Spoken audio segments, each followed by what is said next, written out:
Previously on Invincible, we were introduced to Mark Grayson, son of best-selling author Nolan Grayson, who just also happens to be Earth's biggest superhero, Omni-Man. The story began with Mark developing his own superpowers at the age of 17. Mark adopts the hero name of Invincible and soon encounters his classmate Samantha Wilkinson, aka Adam Eve, who is part of a team of teenage superheroes. The two do become friends, however this winds up leading to an awkward moment when Eve discovers her boyfriend cheating with another member of the teen team and winds up seeking comfort in Mark's arms. The two were then caught by Mark's mother, Debbie Grayson, leading to a very awkward talk. Not too long after that, Mark's world soon comes to a screeching halt when news breaks that the mere super team, the Guardians of the Globe, have been brutally slaughtered in their headquarters. Unbeknownst to everyone is that the murderer appears to be none other than Omni-Man. What happens next? Well, I'm sure most of you all know because you've seen the TV show, but just for the sake of this, let's pretend you haven't and talk about Volume 3 of Invincible, Perfect Strangers. The USS Starship Hertz has been damaged in battle, and the crew, led by Captain Francois Godard, is working furiously to prevent the vessel from falling into a nearby star. It's then that Lieutenant Commander Download notices something on the scanner. It's none other than Alan the alien as he helps move the ship to safety before moving on to the planet Earth, which is a place the Starship crew has no idea exists.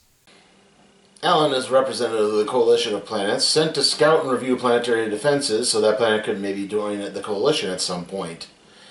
Over the past 20 years, he's engaged in numerous battles with Omni-Man, that is, until his first encounter with Invincible, which led to a conversation, which in turn led to the revelation that Alan had headed to the wrong planet. He was supposed to be going to planet Uroth, not Earth. Back on Earth, Omni-Man sits alone in the Himalayas, quietly preparing himself to have a long talk with Mark before taking off. As that plays out, Invincible and Adam Eve are taking on a group of supervillains called the Lizard League. After the final reptile is rounded up, the two are approached by ex-Teen Team leader Robot. The government has tasked Robot with assembling a new Guardians of the Globe, and Invincible and Adam Eve are offered to join. That being said, they both turn him down. Eve doesn't want to deal with her ex-boyfriend Rex, and Mark wants to be able to focus more on his studies so he can get into a good college. However, Mark is still willing to join Robot in watching the audition process. In the previous volume of Invincible, Robot was selected to join the Guardians of the Globe before the attack by Omni-Man. This is why the government has selected him to head up the new Guardians of the Globe. As Mark makes his way through the lineup of potential Guardians of the Globe members, he bumps into Rexplode, Eve's ex, and gives him a chilly reception, as Robot points out that Rex has repeatedly proved his mettle in battle and not to allow recent actions to define him.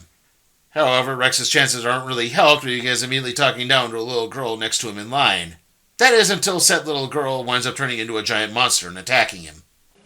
This, appropriately enough, is Monster Girl, and we'll get more into her backstory when we cover the next volume of Invincible. After a few hours, Robot eventually announces the new lineup of the Guardians of the Globe, consisting of Rexplode, Monster Girl, Shrieking Ray, Duplicate, who just happens to be the woman Rex was cheating on Eve with, and Black Samson. Mark congratulates Robot on his selections and heads home to have a study date with Amber, a girl he recently met on a college visit. Hours later, a distraught Adam Eve drops by in an attempt to talk. However, she winds up witnessing Mark and Amber making out through the window and slinks away sadly. Elsewhere, the Muller twins have succeeded in digging up the corpse of the immortal and reattaching his head with a mind control device attached. However, when the hero regains consciousness, he immediately breaks free and takes off to take down Omni-Man. The Immortal is a founding member of the Guardians of the Globe. He's actually an ancient Celtic warrior who got exposed to radiation from a meteorite that resulted in him having regenerative powers. The next day, Invincible fights a supervillain called Doc Seismic, and it doesn't go particularly well, as Seismic ultimately defeats himself by accidentally falling into a chasm. That night, Nolan tries to talk with Mark, who just thinks he's getting an awkward sex talk and tells him to pay no mind. Then the next day after that, Mark finds out that his favorite comic creator has an appearance at the local comic shop. After getting his back issues signed, Mark spots Omni-Man fighting the Immortal and takes off to help his father. Mark arrives on the scene just to overhear Omni-Man boast about killing the Guardians of the Globe before literally ripping the Immortal in half. Suffice to say, it's now time for a father-son talk. Mark had always been led to believe that his father Nolan was a citizen of the planet Viltrum, an advanced and peaceful race who wished to bring prosperity to the galaxy by sharing their technology with other planets. This is the actual backstory. In reality, Viltrum was a warlike planet, and eventually the most advanced Viltrumites participated in what could best be described as an ethnic cleansing to end the conflict. When things had settled, they did open up and begin expanding throughout the universe with a message of peace by sharing their technology with planets that wanted it. However, if there was a planetary system that rejected the offer, that planet would soon be conquered in a swift and very violent manner. After a while, though, word began spreading amongst the unconquered planets that the Viltrumites were not people to be dealt with. So a new plan would be enacted where one Viltrumite would slowly infiltrate a society, weaken their defenses, and thus allowing the Viltrumites to invade and conquer that way. Nolan was one of the first volunteers and was dispatched to the planet Earth. However, Earth was so politically volatile that Nolan had to implement a completely different plan. He adopted the superheroic guise of Omni-Man to help build up the other superheroes and thus strengthen their defenses so he could then undermine them in order to tear the planet down. That being said, this had to be accelerated when Mark developed his powers, meaning that the Viltrum Empire would soon arrive for their own invasion, and Nolan wants Mark to be on his side when all of this happens. Omni-Man points out that Viltrumites age much slower than human beings do, so by the time Mark is his father's age, everyone he cares about will have grown old and died at that point. Mark is taken aback by all of this and asks if Nolan's relationship with his mother was actually a lie this whole time. To which Omni-Man responds, "Love your mother, but she's more like a pet to me." I disagree with this assertion. You don't procreate with your pets.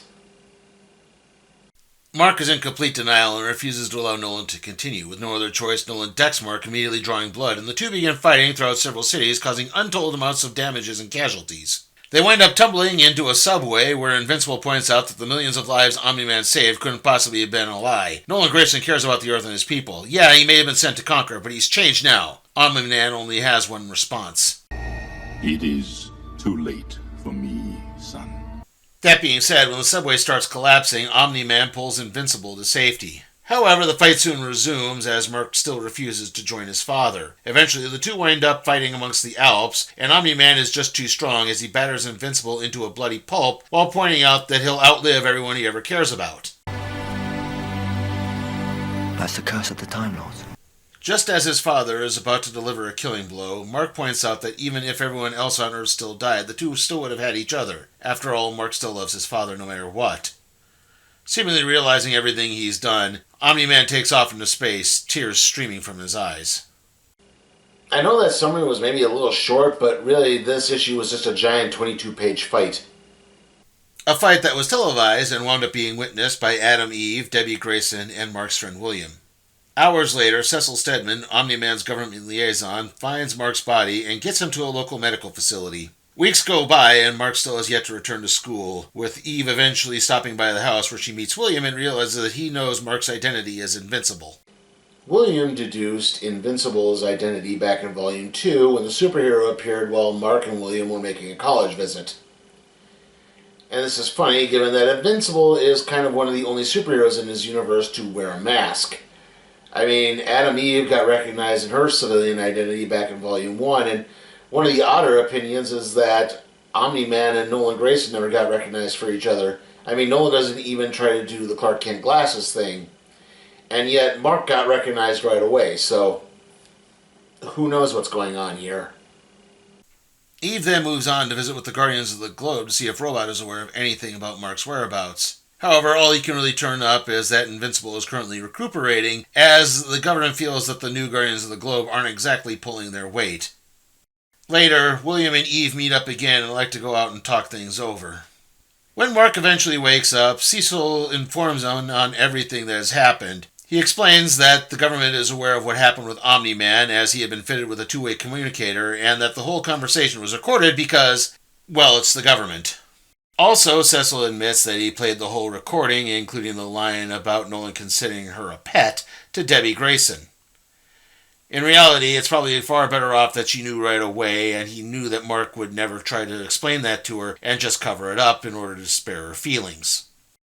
Not to mention, the Graysons will not have to worry about money, as Cecil was able to stage a car accident that appeared to be fatal for Nolan Grayson. This has caused several of his recent books to begin burning up the sales chart, and this, along with a few lost manuscripts being published, will ensure financial stability for the family for years to come.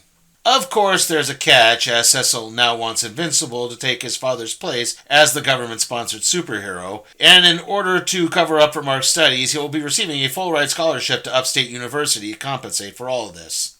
Feeling that he really doesn't have much else of a choice, Mark accepts Cecil's offer and is fitted with a two-way communicator. He and Debbie then return home, however he doesn't get too much time off, as it turns out Alan the alien has finally arrived on Earth. Alan explains to Invincible that the Coalition of Planets has actually quarantined Earth due to the presence of a Viltrumite on it. The Coalition has long struggled to oppose the Empire and doesn't want to get a conflict, as the Viltrumites have actually destroyed several Coalition planets, including Alan's homeworld. Invincible explains what happened with his father, and Alan is surprisingly upbeat. If the Coalition were to have someone as strong as a Viltrumite on their side, maybe that could actually win over more planets to provide opposition to the Empire. Mark says he's willing to help when the time comes, and Alan heads back to report to his superiors while Mark looks longingly at the Earth, now feeling a bit of hope after so much despair. And that concludes our look at Invincible Volume 3, Perfect Strangers. How was it? Well, I really like the artwork and all of this. It doesn't have the faults the first two volumes had, where occasionally people got these little beady dot eyes for some reason.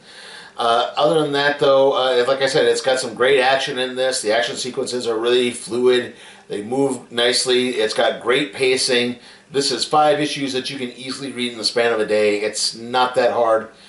Granted, one of them is pretty much a dialogueless fight, but again, still, it reads really well. It doesn't get bogged down in its own self. It's not overly pretentious. It's got a lot of witty dialogue, great characterization throughout all of this. It's really fun. If there's a drawback, I would say I think Amber is kind of underutilized. I don't get a lot of the vibe with her and Mark. I mean, she was barely introduced at the end of the last volume, and now suddenly, like, an issue or two later, they're on full makeout. It doesn't really seem to make a lot of sense. It just seems like they're rushing things a little too quickly. Although you do get a nice little bit of, obviously Eve maybe realizing that she has feelings for Mark. Though you also get Eve maybe starting a relationship with William. Yes, I know what happens, but still. Anyway, like I said, overall this is really fun. That's a really minor quibble. If you haven't seen the television show first, you just want to read the books first, yeah, do this. Invincible Volume 3, Perfect Strangers gets an A. I mean, I wouldn't start with this, but still, it's highly recommended. And with that, let's see what we'll be doing next time on the Random Trade Review.